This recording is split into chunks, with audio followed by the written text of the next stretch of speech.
Okay, ladies and gentlemen, without further ado, it's my great honor and my great privilege to introduce the greatest Indian movie star of all time, and in my opinion, the greatest cinema star of all time, Mr. Amitabh Bachchan! All these people are here for you, sir.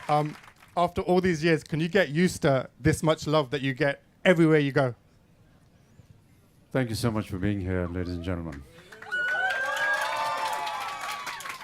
It's always a great joy and pleasure to meet well-wishers and fans. And I'm very grateful to Apple for having me here this evening. And hope we can have some questions on the making of Shamitabh. We're here to promote the film. It's releasing on the 6th of February. It's been a very unique experience for me to work with R. Balki, the director of the film. He's always brought across some very unusual stories, different kinds of setups, plots, and I do believe that this one is yet another attempt at doing something different, very refreshing, and hope you like the film. Talking about Mr. R. Balki, whenever he comes to you with a subject, it's always something completely different. Do you now look forward to speaking to him when he comes to you with a subject? Well, it's come to the stage where there's so much trust and belief in him that every time he comes, I know that he's going to bring something different. He has a different approach to storytelling, filmmaking, and I just appreciate the fact that he has the intelligence to think of something which is not normal, not the same commercial escapist fare that most Indian movies are normally associated with. So it's always a great joy.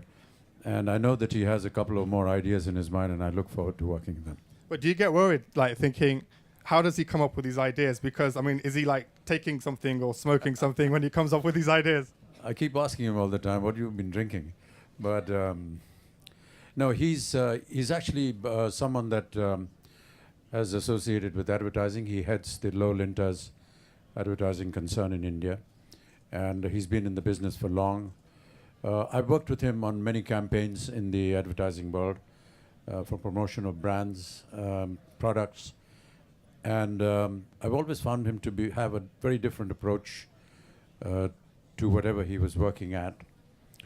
And then one fine day he said, I want to make a film and I have a story, and he came and narrated Chini Kam, which is the first one that I did with him. And then we did Pa, which was another very unusual story, and certainly a very challenging role for me. Well, with Pa, did you feel like you've set a really high benchmark? Because it's a landmark movie and it's one of your finest performances of all time. Did you feel under pressure to match up to par with Shamitabh? I don't think I look at filmmaking in that manner. Okay. I look at every individual project as something that is different and separate from what I've already done. I think it's wrong to put a benchmark on one of your products and say, well, I have to match that. I think each film has its own reputation, its own standard, the kind of influence it has, or the kind of influence it makes on well-wishers such as you, and what you think about the film. For me, it's a project that's done and done with, and I look forward to the next one. Over the last 10 or 15 years, I've heard every conceivable story about how a film was conceived, but I think my favorite is how R. Balki came up with the idea for Shamitabh. Is it true that he gave it to you as a birthday present? Well, I keep hearing these stories, but I'm not so sure whether it's entirely correct. He said it. He said he couldn't think of a birthday present for Well, you. I think and he was on his way to meet me on my birthday, and he was stuck in a traffic jam. And that's when he conceived of the idea, and when he came to see me, he said, "Happy birthday." But did you not say, "Where's my present?" and I don't have a present or anything? No, I think this was a great present if he thinks it was one. Okay, so if you want to buy Mr. Bachchan a really good present, just give him a really, really great idea. Okay? And a lot of the times, ideas that sound really good don't often translate onto the screenplay. But were you surprised by how well it translated? Because I've seen so many films, I've never seen this concept before. Yes, as I said earlier on, this is a plot which is very unusual for Indian cinema. It's not been seen before, and only somebody like Balki could have thought of it. but it is different. And I was about to explain what the plot was. It's a story of two individuals who possess different kinds of talents, and how a journalist suggests to the two of them to come together and achieve success. Dhanush, who plays the leading man of the film, doesn't have a voice, and I am giving my voice to Dhanush. So when we sat down to work on the film, I actually recorded the entire film before going on set, and then when we went on set, we played back the entire recording, and we performed to it. And when it was over, then we came back into the dubbing studio to redub the whole film again, because your facial expressions need to match what you had recorded earlier.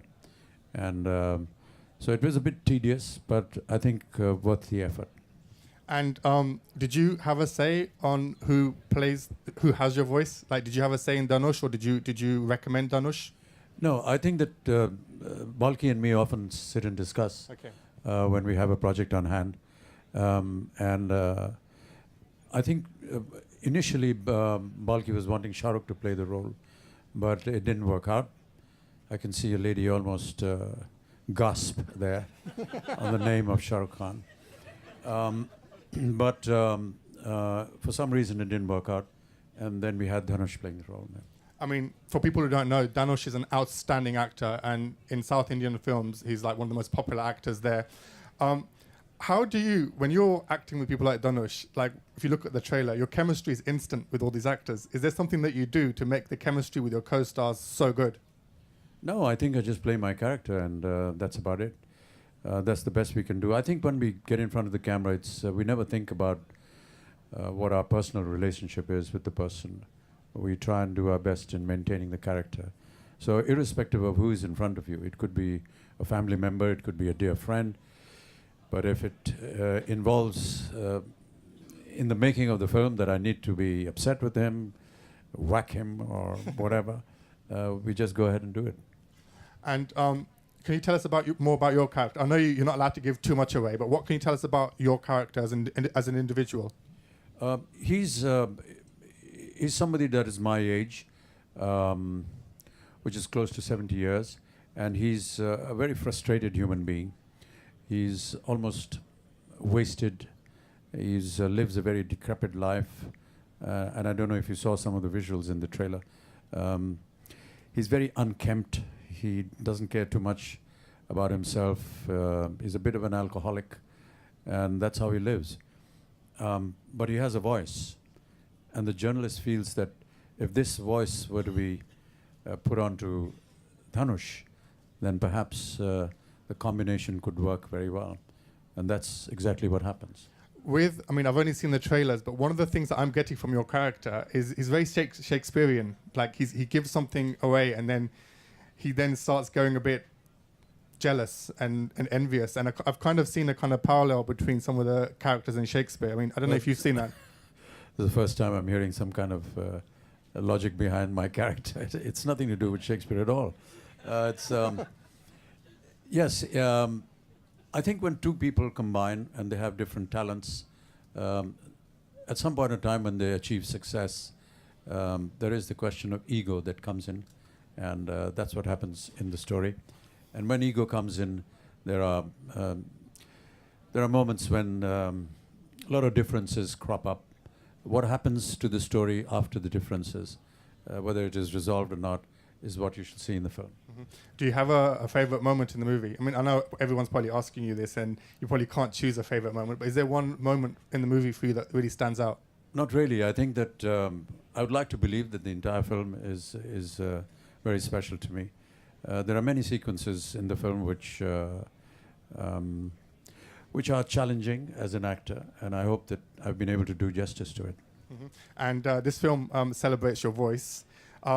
Do you feel like you've almost come full circle, because in your early days you'd auditioned to be on radio and they stupidly turned him down?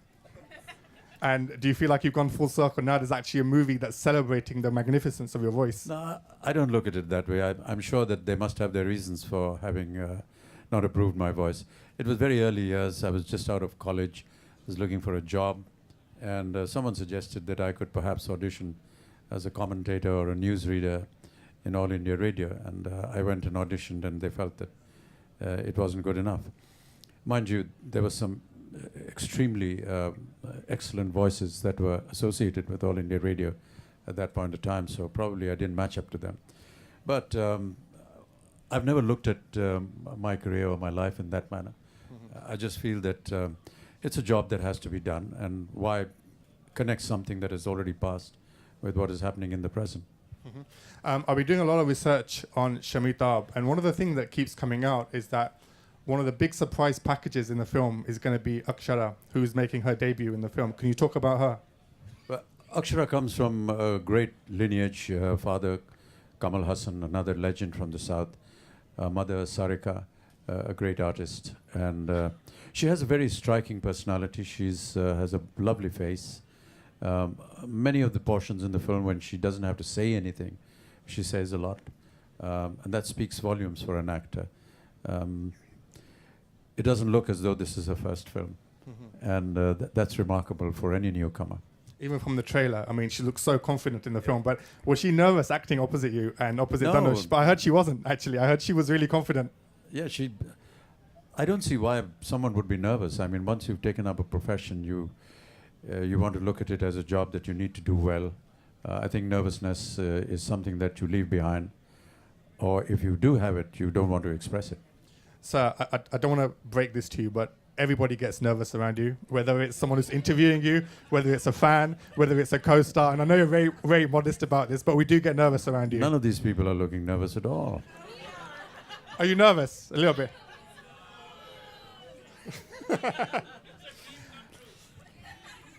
And can you talk a little bit about the music of the film? Because Ilya Raja has, the guy who's done the soundtrack for this film, he's done 1,000 soundtracks. And I believe yours is 999. No, it's actually a lot more than 1,000. Okay. But we were paying a tribute to him because he'd crossed 1,000 figure. So he's an institution, and over 1,000 films, each film having about 5 or 6 songs. That's about 6,000 songs. And then he does the background music of the film. And just an amazing personality. And every time he creates something new for a film, it's just quite remarkable. There was a period in his life, in his career, when he did about 56 films in 52 weeks. Wow. And for 4 years continuously. That's an immense amount of work and creativity. So you can imagine his genius, really, in the field of music. He's a very humble human being. And when we were launching the music of Shamitabh in Mumbai, we felt it only appropriate to pay tribute to this absolute genius. And that's why we had Rajnikant, Kamal Hassan, Sridevi, to actually pay tribute to him. These 3 individuals, Rajni, Kamal and Sridevi, their first films in their career had music by Ilya Raja, and we thought it appropriate that they should be the ones that should pay tribute to this great human being. I mean, he's composed a great soundtrack. I've been humming the title track for the last 2 weeks. Even when I don't want to hum it, I'm humming it to myself. Now, just now you talked about nerves and nervousness. How did you feel about singing for such a great music director like Ilya Raja? Because you sang a song in this film. Yeah, I know. I was petrified. I'm not a singer, and singing is a huge ordeal for me. But as you know, they have lovely machines now which can put you in tune. And there's been an extensive use of these machines as far as I'm concerned. You're being very modest now. No, Come on, really, we know you're a good singer. I never had the courage to actually stand in front of him and sing. So I asked him to compose the tune and send it across to Mumbai. And that's what he did.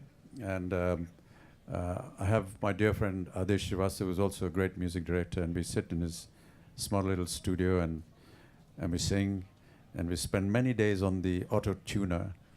And You're being really modest now. Come on, you're being. Really. And but never had an opportunity to actually sing in front of him. It would be just impossible. I did get a very small moment with Ilya Raja when we were recording a small ditty for the film Pa. when the little kid sings a song. But that's the closest that I ever got to singing in front of him. And no. And with Shamitabh, what I like about Art Balki's filmmaking is he puts across the message, but he does it with humor. With the first two, has he done that again with Shamitabh? Has he put humor but then put a message across as well? Yeah, I think his writing is very special. Yeah. He has a way with words. If you saw the trailer, there's that little moment about whiskey and pani, and where he perhaps explains what whiskey means without water.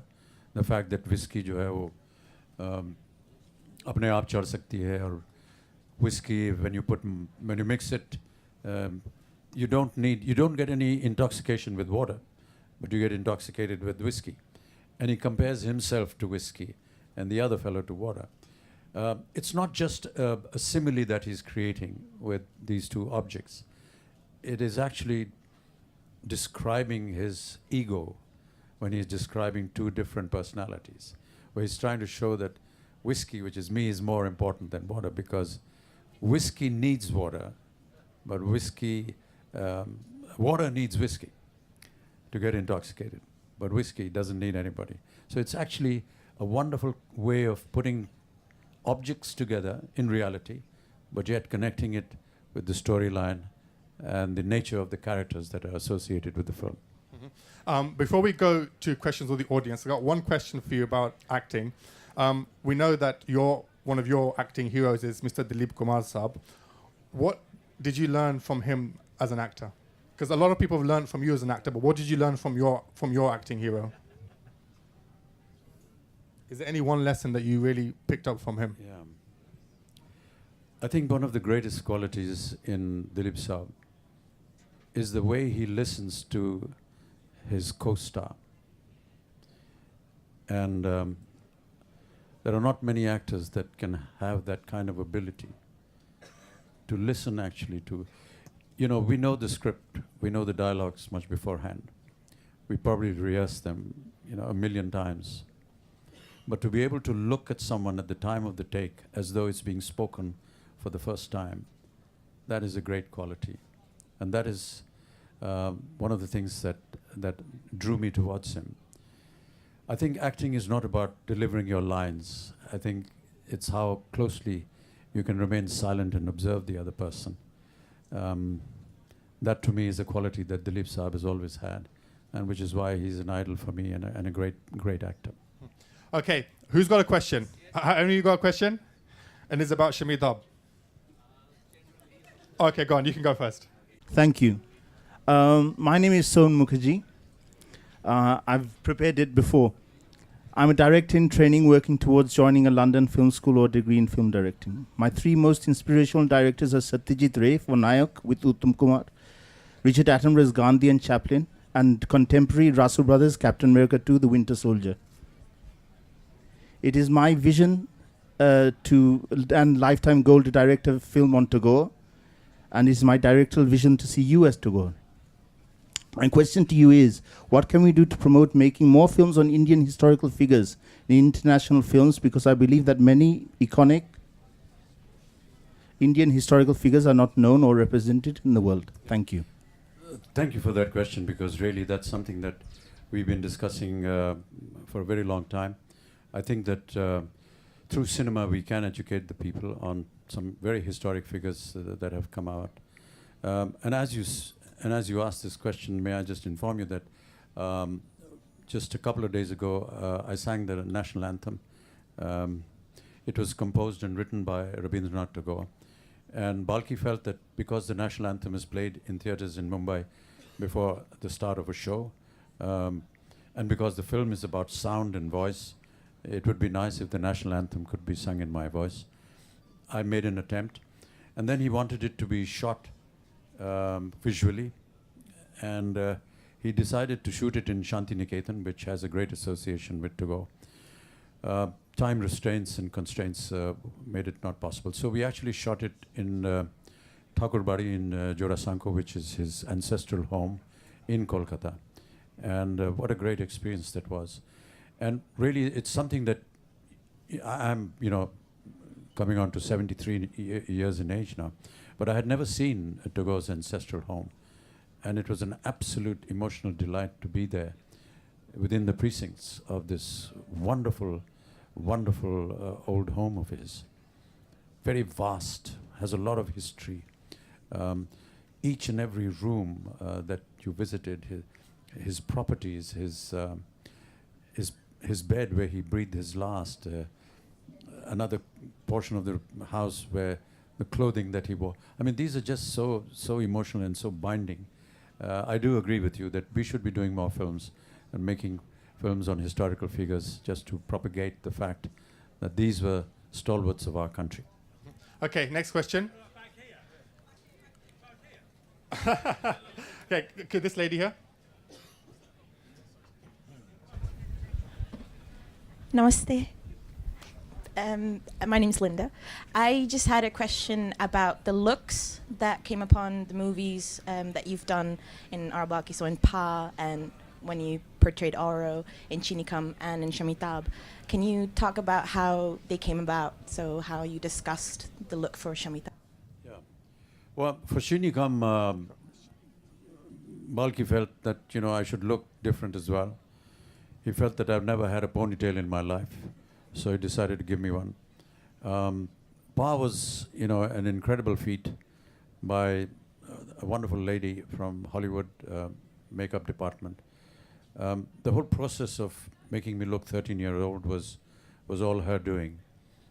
It's very heavy prosthetics that took about 5 hours to put on, and it's quite a task to be sitting there while the prosthetics are coming on. You can't move, you can't speak, you can't eat anything, you're just about able to breathe. They leave just 2 little nostrils here and some pipes so you can breathe. But most of the face is being worked on, and it takes about 2.5 hours to take it off. And then you have about 8 or 9 hours of work. So that's quite an experience by itself. But it was so realistic that it actually helped me, or helps any artist. Once the look is right, for some reason you actually start behaving like that person. And it's more to do with the kind of makeup that has come on you than your own ability or your own talent. So prosthetics and makeup go a long way. For Shamitabh, Balki wanted a kind of look that you see now. A lot of hair, very unkempt hair on top, an unkempt beard. And it takes a while to stick it on and make it look real. Most of the beards, at least in India, they're actually pre-prepared on a net. And that net is then stuck on with glue. And it's the most uncomfortable experience ever, because it restricts your movements. You can't speak well, you can't move around well, you can't eat anything. And in the heat, it's just terrible. So what most of the modern makeup people do is they stick on each hair. So piece by piece, each hair is put on, and that takes about 2 hours. It took about 2 hours to put on this look. Wow. Okay, we've got time for 2 more questions. Okay, can we get someone from the back over there? There's a lady there. I can just see her hand.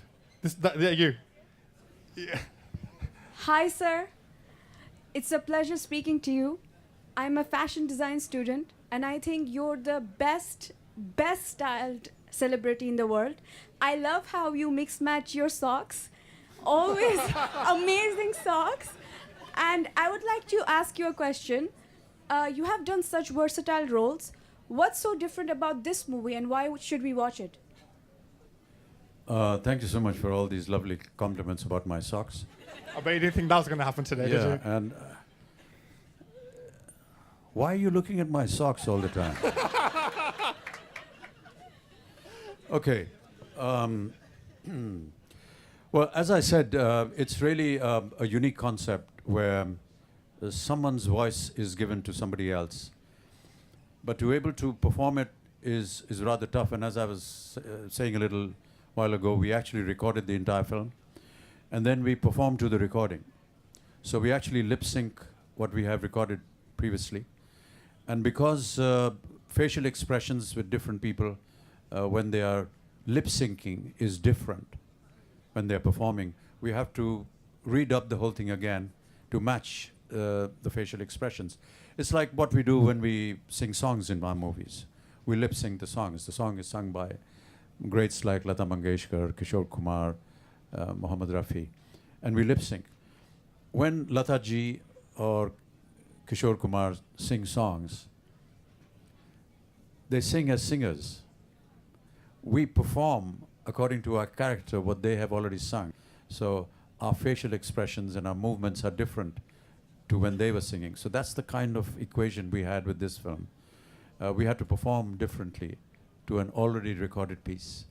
And that was one of the most trying moments when we were shooting this film.